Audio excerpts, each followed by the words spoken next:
Bismillah, alhamdulillah, wassalatu wassalamu ala rasulillah, wa ala alihi wa sahbihi wa man walah. Një hadith tjetër I rëndësishëm që e ka përmend Nevoji rahimahullah në librin e tij Riyadus Salihin në kapitullin e sinqeritetit, është hadithi I Xhabirit dhe po ashtu hadithi e Enesit që kanë të njëjtin kuptim. Njëri prej tyre është transmetuar nga Imam Muslimi, tjetri është transmetuar nga Buhariu dhe Muslimi. Nga Buhariu, tjetri është nga Buhariu. مثلا عن أبي عبد الله جابر بن عبد الله الأنصاري رضي الله عنهما قال كنا مع النبي صلى الله عليه وسلم في غزاة فقال إن بالمدينة لرجالا ما سرت مسيرا ولا قطعتم واديا إلا كانوا معكم حبسهم المرض وفي رواية إلا شاركوكم في الأجر رواه مسلم. هذا حديث الدويت ورواه البخاري عن أنس رضي الله عنه قال رجعنا من غزوة تبوك مع النبي صلى الله عليه وسلم فقال إن أقواما خلفنا بالمدينة ما سلكنا شعبا ولا واديا إلا وهم معنا حبسهم العذر. Thot Xhabiri radiallahu anhu ishte me pejgamberin sallallahu alaihi wasallam në një ekspeditë ushtarake, në një luftë. Nuk është përcaktuar këtu, mirë po kjo përcaktimi I kësaj luftës është çka në hadithin e Buhariut që transmeton nga Nesi që ka qenë për qëllim këto lufta e Tebukut. Po sidoqoftë, edhe nëse është luftë e caktuar apo është luftë domethënë që e pa përcaktuar, prapse ajo që është përmendur në hadith është e përgjithshme dhe çka të bëj me anën më të përgjithshëm. Thotë ishim me pejgamberin sallallahu alaihi wasallam në një ekspeditë ushtarake dhe ka thënë në Medinë ka njerëz që nuk keni kaluar asnjë rrugë, as nuk keni hyrë asnjë luginë, veç ata me ju në shpërblim I ka penguar smundja. Në një transmetim tjetër përveç se ata marrin pjesë me juve në shpërblim, ndërsa në hadithin e Buhariut është u kthym nga përthirrja e Tebukut me pejgamberin sallallahu alaihi wasallam, tha vërtet ka njerëz që kanë mbetur pas jush në Medinë, kanë mbetur pas nesh në Medinë, ka njerëz domethënë pas nesh në Medinë që atje kanë mbetur çdo lëvizje dhe çdo rrugë që kemi kalu, ata e me ne. Mirë po I ka pengu justifikimi, arsyeja e caktuar që s'ka mujt me ardhë edhe me marr pjesë bashkë me neve. Edhe ky hadith I pejgamberit sallallahu alaihi wasallam ka të bëjë me çështën e njetit, se njeriu ndodhet që nga një herë më pengu edhe mos më mujt me I vepru disa vepra. Për shkak të smundjes, për shkak të paftësisë, për shkak gjërave të tjera të ndryshme, me cilat ai justifikohet. Po, nëse ka pasur zakon që ato mi vepru kur ka qenë I shëndosh, atëherë Allah azza wa jall nuk ka humb atë të mirë, pra mirësia Allah azza wa jall fadlullah wasi' është mirësia Allah azza wa jall është e gjerë dhe ja shkruan plotësisht shpërblimin sikurse kur I ka vepruar ato duke qenë I shëndosh. Edhe këto, domethënë tregon pejgamberi sallallahu alaihi wasallam se këta njerëz për shkak të sinqeritetit të tyre s'kan pas mundësi me ardhmë edhe me shku me pejgamberin sallallahu alaihi wasallam në luftën e Tebukut. Ne dim se lufta e Tebukut është një luftë që ka qenë edhe ushtria e saj është quajtur ushtria Vobekt, ku pejgamberi sallallahu alaihi wasallam që aty në vërtet ata besimtarët e vërtet pe munafikëve.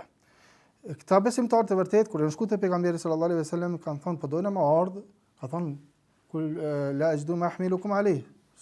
Nuk po gjoj diçka që më marr me veti ndonjë mjet të transportit. Ata ju kthym asanej në shtëpi duke qajt, se s'po mundën me shku me pejgamberin sallallahu alaihi wasallam. Pra këta kanë qenë besimtarë të vërtet. Dikush tjetër ka qenë I sëmur, ka pas mundësi me shku me pejgamberin sallallahu alaihi wasallam. Domethënë kanë pas një arsye të caktuar. Këta kanë të arsyetuar. Ndërsa munafikat, ata janë të cilët janë paraqisit që kanë pas arsye, në vërtet nuk kanë pas arsye. Mirë po, pejgamberi sallallahu alaihi wasallam ne tregon këtë hadith se për qëllim janë këta besimtarët, jo ata munafikat, të cilët janë paraqisit se kanë arsye. Habasuhumul udhr, ai në aspektin e jashtëm ju ka pranuar atë farë justifikimin e tyre në munafikave. Mirë po, në të vërtetë ai ka ditë se këta janë munafika dhe që nuk kanë arsye. Prandaj nuk janë të arsyetuar tek pejgamberi sallallahu alaihi wasallam, mirë po ka marrë anën e përgjithshme, anën e jashtme të tyre. Ndërsa këtu në këtë hadith pejgamberi sallallahu alaihi wasallam është për qëllim, domethënë ata muslimanët e vërtet, besimtarët e vërtet, përmes që s'kan pas mundësi me shku se kanë qenë smur ose I ka penguar diçka. Domethënë habasumul udhr, në transmetimin tjetër e habasumul marad. Domethënë I ka penguar smundja. Pra edhe ky hadith sillet rreth njetit. Dhe kjo çështja e njetit dhe njeriu kur e bën njet, mirë po s'ka mundësi me vepru diçka. A i shkruhet vepër e mirë apo jo, dietarët kanë fol rreth kësaj çështje. Dhe kanë thënë se ai i cili dëshiron me bëu një vepër të mirë, ose dikush dëshiron me bëu një vepër të keqe, por nuk e bën. A i shkruhet si sevap apo i shkruhet si gjuna? Kanë ardhur shumë hadithe dhe në bazë të këtyre haditheve, domethënë dietarët i kanë marrë dhe ato i kanë harmonizuar mes vete dhe kanë thënë se këto janë disa gjendje. Mas pari, ka prej njerëzve të cilët ka bën niyet me bëu ndonjë vepër të mirë, po s'ka mundësi me bëu një vepër të mirë. Për shembull, dikush ka qef me dhënë sadaka, ka qef me marr pjesë në projekte të ndryshme të hajrit me shumë më të mëdha, po s'ka parë. Tina pra Allah azza wa jall i ka dhënë dashur dije, mirë po si ka dhënë pasuni. Dhe thot, sikur ta kisha pas pasunin, sikur sa filani, edhe ai filani për shembull jap shumë më të mëdha për domethënë me ndihmu projekte të davetit, projekte të ndryshme, atëherë edhe unë thot kisha me vepruar asaj. Ky person domethënë shpërblehet në bazë të njetit të tij, edhe pse s'ka pas mundësi. Ka tjetër i cili ka pas niyet me bën një vepër të mirë, i ka ndërmarrë të gjitha sebepe, ka shku deri në gjys, po s'ka pas mundësi me përfundu edhe me bë tërësisht atë veprën e mirë. Atëherë ky e merr tërësisht atë shpërblimin e veprës, sikurse të kishte bërë veprën e mirë. Domethënë sikur të kishte bërë veprën e mirë. Ndërsa ai i cili për shembull dëshiron me bë diçka të keqe, dëshiron me bë ndonjë gjuna. Tash nëse dëshiron me bë ndonjë gjuna dhe nuk e bën atë gjuna nga frika ndaj Allahut azza wa jall. Thotë për shembull e thret vetë tina egoin e tij për me bë zinë. Mirë po i frikohet Allahut azza wa jall. I frikohet Allahut azza wa jall dhe thotë kjo është e ndaluar, atëherë ndalohet edhe pengohet, privohet prej ose largohet prej gjunohet e zinos. Domethënë e ka thirr vetë e tina, ka thirr ato instinkti i tina për me bë zinë, po nga frika ndaj Allahut azza wa jall, atëherë nuk e bën ato, atëherë themi se ky person ka problem që se ka bëu atë gjuna. Ka problem për arsye se këta ka vepruar nga frika ndaj Allahut azza wa jall. Mirë po, ka persona të cilët tentojnë me bëu ndonjë vepër të keqe. Mirë po nuk e bojnë, ata ndëshkohen. Dikush ndëshkohet në sajet e njetit tina, dikush ndëshkohet sikurse me kanë bëu atë vepër komplet. Tërë vepër, domethënë çat vepër. Për shembull, shkon në hadithet e pejgamberit sallallahu alaihi wasallam, në hadithin e Abu Kabsha al-Anmari përmendet, domethënë se dunja për 4 kategori të njerëzve, e në mesin e këtyre e përmend se një njeri që Allah azza wa jall nuk e ka dhënë atij pasuri. Po ka thonë, sikur të kisha pas këtë pasuri, atëherë kisha me vepruar sikur se filani që Allah azza wa jall i ka dhënë pasuri, po e ka shpenzuar në harame. Atëherë ky ndëshkohet thot për jetën e tij. Domethënë ndëshkohet për jetën e tij se veç s'ka pas pasuri se kishte me bë harame. Thotë veç të kisha pas çato, edhe ne isha shku në vende, domethënë në për gjëra të ndaluara, kisha me pi dikush kishte me pi alkool ose dikush kishte me konsumu drogë ose kishte me bë zinë, domethënë në gjinohe. Nëse ai s'ka mundësi, s'ka parë, atëherë njeti i tij na bën që domethënë më ndëshku sipas njetit. Se jo që kanë ndalu ajo frika e tij ndaj Allahut azza wa jall, po pa mundësia tina. Pa mundësia ti. Ndërsa, ka njerëz të tjerë të cilët, për shembull, kanë pas niyet për të keq. Për shembull, dikush ka pas niyet me thy bankë, për shembull, ose me thy ndonjë këtyne filialeve, MoneyGram ose diçka. Edhe i kanë ndërmarrë të gjitha ato shkaqet për me bë këtë vepër, këtë hajni. Mirë po në fund, domethënë s'ka arrit, për arsye se ka dalë policia, ka alarmi e kështu me radhë, edhe s'ka arrit. S'ka arrit me bë komplet, me marrë çato pare. Me marrë me thyë edhe me vjedh çato pare se çato vare arje që ka pas me vjedh. Atëherë themi se ky ndëshkohet komplet për veprën e tij. Pse? Për arsye se ajo që ka penguar është vetëm momentet e fundit, ky ka ndërmarrë të gjitha shkaqet. Dhe argumentohet me këta me atë hadithin e pejgamberit alayhis salam ka përmendë dhe Nawawi rahimahullah këtu, idha taqatala muslimani bi sayfihima fal qatilu wal maqtulu fi an-nar. Nëse dy musliman ndeshën me shpatat e tyre, edhe ai i vrari edhe i vrasësi është në zjarr. Ka thonë këto, domethënë ai vrasin pe kuptojmë që domethënë ka dasht edhe ka vrarë.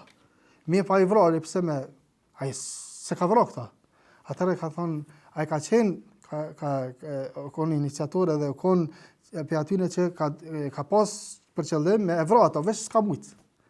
Dhe ky person pra, i cili tenton edhe i merr të gjitha shkaqet për me vrarë tjetrin, po veç i pamundsohet me vrarë ose me ekzekutu këtë farë vepra tina ndalume. Diçka në këtë rast veç se ai ka paraprik tina atëre, edhe ky ka mund dëshku për veprën e keqe që ka bërë. Domethënë kjo njeti për me bo një vepër të mirë apo për me bo një vepër të keq e ka këtë detajizim. Nuk është vetëm disa për njerëz që mendojnë se nëse e bën një jetë për të keq Allah azza wa jalla ja shkruan në të mirë. Po, ajo është në hadithin Abdullah ibn Amrit ibn Asit që ka ardhur mirë, po e ka një tefsir. Atë është nëse dikush men hamma bi sayyi'atin falam ya'malha kataba Allahu 'indahu hasanatan kamila. Ai cili tenton se ka për qëllim me bën një vepër të keqe, po nuk e bën, Allah azza wa jalla ja shkruan një vepër të mirë, është për qëllim tenton me bën një vepër të keqe, mirë për nga frika nga Allah azza wa jall nuk e bën ato, atëherë Allah azza wa jall ja shkruan një vepër të mirë. Mirë po ai i cili ka ndërmarrë të gjitha shkaqet, sikurse ta dy që kanë dashur me e myt njëri tjetrin, mirë po tjetri ka parapi tjetrit edhe kanë mbyt tjetrin, atëherë të dyt kanë mund të shku sikurse që edhe ai i vrari ka mund të shku sikurse domethënë e ka vrarë këta, se veç ky ka parapri. Edhe që marrëm shembull me atë personin i cili merr të gjitha shkaqet edhe don me vjedh. Mirë po sa rrin për arsye se alarmi ose policia ose diçka tjetër, atëherë ndëshkohet plotësisht, domethënë për krejt veprën që e ka bërë. Ndërsa ndëshkohet dikush veç për një jetë, sikur sa ai personi që e përmendëm, që thot unë sikur të kisha pasuninë e filanit, kisha me shpenzuar në harame, ky ndëshkohet për jetën e tij dhe domethënë për jetën e tij, sikur se ai tjetri i cili thot sikur të kisha pasur në pasuninë e filanit, kisha me vepru të mira, atëherë ndeshkohet, shpërblehet për jetën e tij. Ndërsa ai i cili ka marrë të gjitha shkaqet për me bë vepra të mira, po pengus, ka pas mundësi atëherë i shkruhet atina plotësisht sikur të kishte vepruar një vepër të mirë. Kjo është ajo farë detajizimi që kanë dhënë dietarët sa i përket domethënë njetit, dhe këtu duhet me pas parasysh muslimani ato se në qoftë se është pe aty në përmet që për shembull kujdeset për namazin e natës, kujdeset për domethënë faljen e këtyre 12 rekateve, 12 rekate sunete të rregullta, e shumë gjëra të tjera që ka pas zakon me vepru ato. Në qoftë se i ka pas zakon që mos me ik asnjë namaz ose rrallë me ik për këtyne namazëve, thonë 12 rekateve ose për shembull namazin e natës, mirë pa e pengon nga një herë ose gjumi ose smundja ose pamundësia, lodhja tepër ka herë që smunet me i falë këtu, atëherë Allah azza wa jall ja shkruan plotësisht sikurse me e bëhet vepër të mirë. Pra kjo është prej mirësive të Allahut azza wa jall. Dhe këtu sa i përket njetit, kemi nevojë me i përmend disa çështje. Se njeti ose sinqeriteti, se këtu krejt flasin për sinqeritetin dhe për njetin. Për sinqeritetin. Sinqeriteti është ai i cili e mbron njeriu prej shejtanit. Inna ibadi laysa laka alayhim sultanun inna man ittaba'aka min al-ghawin, ose illa ibadaka minhum al-mukhlasin, ose në qiraat tjetër ka ardhur mukhlisin. Domethënë shejtani nuk ka pushtet ndaj kujna, ndaj robët të cilët janë të sinqertë me Allahun azza wa jall. Allah azza wa jall e shpëton njeriu në sajt të sinqeritetit të tij, e shpëton nga kthetat edhe kurthat e shejtanit. Dhe njeriu i cili është i sinqert, atëherë ai është i cili është më i guximshëm, më i durueshëm, edhe i cili ma pe atyne që ka me thonë të vërtetën, domethënë sepse nuk frikohet prej të tjerëve. Po ashtu dietar përmendin sa i përket sinqeritetit se sinqeriteti është i vështirë. Mirë, po nuk dohet me pengu vështirësia e sinqeritetit që njeriu me lën ndonjë punë, domethënë se s'po muna me qenë i sinqert atë periudhë për praktisi këta. Duhet njeriu vazhdimisht me kontrollu gjendjen e tij dhe në anën tjetër me vepru. Se nuk do të më kon kjo si shkak që ai me lën edhe me praktisi veprën e tij, duke u nisur nga ajo se të ka i vështirë, sinqeritet atë për lukrejt. Po në anën tjetër, në qovë se themi se sinqeriteti është i vështirë dhe njeriu i cili nuk i vepron veprat me sinqeritet, kjo asenon atëfar uluhien, çështjen e uluhijes, sepse kuptimi i sinqeritetit është me i bëu vetëm për hir të Allahut azza wa jall. Dhe në momentin kur ka ndonjë dedikim për tjetër kan, ose ka aty syfaqësi dhe vepra zgjesohet, domethënë sikur se ti atë ibadet, domethënë po ja dedikon dikujt tjetër. Nëse është pe këtyne, domethënë që e cenojnë atëfar domethënë tauhidin plotësisht, atëra kalon shirk të madh, mirë po nëse e cenon atëfar plotësinë e tauhidit, atëra është shirk i vogël që është për qëllim këto syfaqësia e lehtë.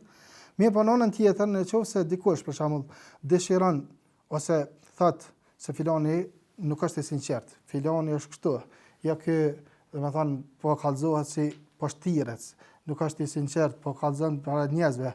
Kjo është cënim i rububijes. Nëse para që ka të bëjë me cënim të uluhijes, për arsye se njeriu vetë nëse bën ndonjë vepër edhe zbukuron ato, domethënë është shirk i vogël në uluhije, mirë po me akuzu tjerë se janë që nuk janë të sinqertë, janë që bëjnë veprat për dikon tjetër pas Allahut azza wa jall, është cënim i rububijes. Për këtë arsye është ngjarja Abdullah ibn Umayrit radhiyallahu anhu, edhe i cilin ka pas disa rob.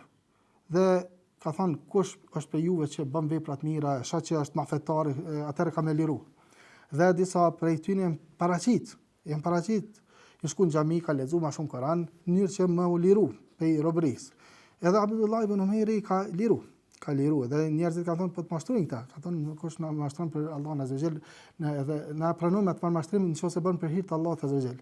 Do thonë ka marrë atë onën e jashtme, nuk i ka akuzuar ata se domethënë filani vesh poshtir ata atëherë në speliraj për robërisë. Po Abdullah ibn Umayri domethënë nuk i ka akuzuar njerëzit.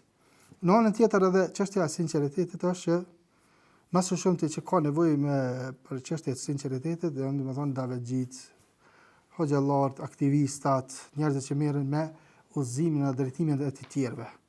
Domethënë këta janë më së shumti që kanë nevojë, sepse kjo është ajo e cila më së shumti kërkon sinqeritet për Allahun azza wa jall. Dhe për aty në shenjave të sinqeritetit në çështjen e davetit është që njeriu më gëzu me projekte të ndryshme davetit, edhe pse nuk bëhen në durrët e tina. Jo vetëm me kon pe aty që nëse bëhet ose vjen pej meje, atëherë gëzohna. Nëse bëhet pe tjetër kujna, rrjedh pe tjetër kujna, atëherë sikurse më mbet diçka pse ardh pe derës tem. Do thonë njeriu i cili është i sinqert në davet, në shkrim ose në përgjithësi në projekte davetit, është ai i cili domethënë gëzohet me njerëzit kur përparojnë për hapjen e davetit. Për parasysh a bën filani apo festeku. Dhe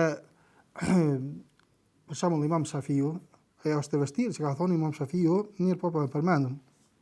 Imam Shafiu ka thonë se kisha pas dëshirë që krejt njerëzit me mësu këtë fe edhe me mësu këtë dije, ndërsa mu mos më përmend emri. Kjo është përmend një gradë shumë e lartë e sinqeritetit, që kjo çështja nefsit edhe më përmend edhe më të respektu edhe më të thonë ashtu, domethënë pak njerëz e arrin këtë. Nëse dëshiron për me kon njëri i sinqert me Allahun azza wa jall, atëherë gëzohet dhe po ashtu sa i përket çështjes së, domethënë sinqeritetit, dhe me këto nështë për përmbyllim është se njeriu duhet për me nëse e bën davetin me lidh njerëzit me ahiret, jo me lidh njerëzit me dunja. Nëse dëshiron për me ata me kon sinqert, se shpesh njerëzit po lidhen me dunja, nëse i premton diçka ose i ngrit ose i jap diçka, ndonjë pozitë ose ndonjë i bën pak më të famshëm, nëse për shembull gjithmonë i merr me vete kështu me radhë, nëse dëshiron me i eduku njerëzit, atëherë i lidh me ahiret. Sikur se pejgamberi sallallahu alaihi wasallam që ka thonë sahabeve dhe cilët kanë përjetu persekutimet më dha, ka përjetu persekutimet më dha në Mekë, dihet, me thonë çka ka përjetu muslimanët, Ammar ibn Yasiri, me thonë gruaja tina Sumeja, kështu me radhë muslimanët e ndryshëm. Dhe kur kanë përjetu ato, çka ka thonë pejgamberi sallallahu alaihi wasallam, ka thonë çfarë shpërblimin e kim? A kemi domethënë Jo sikur se sot për shembull disa për njerëzve ndoshta tentojnë që pas një kohe ti më premtu mi punësu dikon ose mi ngrit dikon ose mi marrë me veti gjithka ka shkojsh e kështu me radhë, mirë për ka thonë me vajdukum në gjennet, do të thonë e keni premtimin juve që nëse bëni sabër për këto është xheneti. Nuk është diçka tjetër që ka premtu pej çashtjeve të kësaj bote. Për këtë arsye njerëzit duhet gjithmonë edhe të tjerët me eduku që këto që e bën për hir të Allahut azza wa jall. Nuk i diçka që vjen pas kësaj, për çështjeve të mirave të dunjos. Nëse arrit një mirë mesele tjetër, mirë po jo me u lidh pas kësaj, sepse kjo pastaj edhe e cënon sinqeritetin, edhe cënon, domethënë ato që ajo vepër do të na kon vetëm për hir të Allahut azza wa jall. Këto janë disa çështje që kanë të bëjnë me këtë hadith pejgamberit sallallahu alaihi wasallam ala nabiyina Muhammad wa ala alihi wa sahbihi ajma'in.